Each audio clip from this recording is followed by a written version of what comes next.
everyone, it's Christy here for the Tina Conte Foundation. In today's video, we're talking fiscal sponsorship. What is it? How does it work? Can it benefit your nonprofit? And what are the main three things that you need to consider when thinking about fiscal sponsorship? So, let's go ahead and get started. So, what is fiscal sponsorship and how exactly does it work?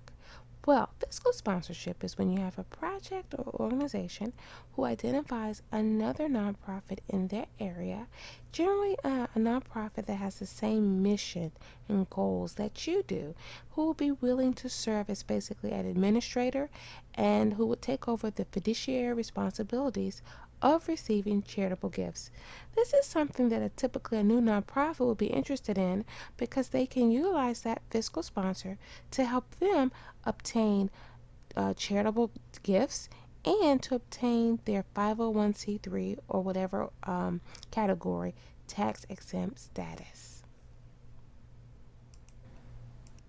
So it's important that you pair with an organization that has that credibility with that fiscal sponsorship, because that 501c3 status makes that project feel that it is a real project. It's not a scam going on. You can let your donors know, hey, this organization has that 501c3 status, because if not, then those donations that you receive from those donors are not tax deductible, and you have to inform your donors of such. Okay, so it's important to do just that.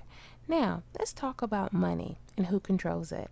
Well, the fiscal sponsor is who?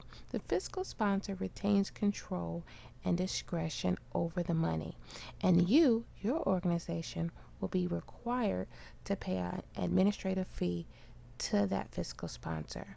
Now, it's important to remember this, that the fiscal sponsor has put everything on the line. They're using their reputation, their IRS tax exempt status, their organization, their people, their reputation, everything. So they need to remain and retain control of the money, because ultimately, when it comes tax time, they are responsible. Their books could be audited. They're responsible to make sure that those dollars were distributed correctly and appropriately, because essentially all liability is on the fiscal sponsor. So that's why it's important that they retain and remain in possession of those funds. Let's talk a little bit about oversight. The fiscal sponsor can request records from you, your organization, and you're going to be responsible for compiling those records and making sure that you provide them to the fiscal sponsor. Like I mentioned before, they are in essence responsible for everything, so they need to have proper accounting and to make sure that the records are in order. So it's important to keep up with those things. Guys, a great way to avoid any kind of confusion is to have a meeting with your fiscal sponsor. So before you agree, you need to sit down and hash out everything. Get everything written in an agreement that outlines where the money goes should your partnership dissolve, who gets this, who gets control of paperwork, what about new projects that are developed within the fiscal sponsorship arrangement, who keeps those, are they proprietary? Find out everything. No question is dumb. Get everything written down, get everything organized so that there is no confusion as to how the sponsorship arrangement will work. And so that leads us to our last thing that we're going to discuss, where to find a fiscal sponsor.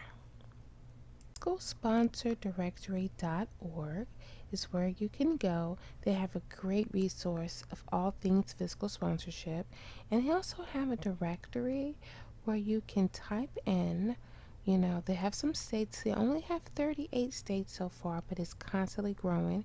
They also have a membership that you can take advantage of if you so choose to do so. Okay, so guys, fiscal sponsorship is a great tool. It's a great thing that can help your nonprofit succeed. As always, thank you so much for watching this video. We want to thank our new subscribers. We're growing. As always, we're all in this together, changing the world one nonprofit at a time. Until the next video.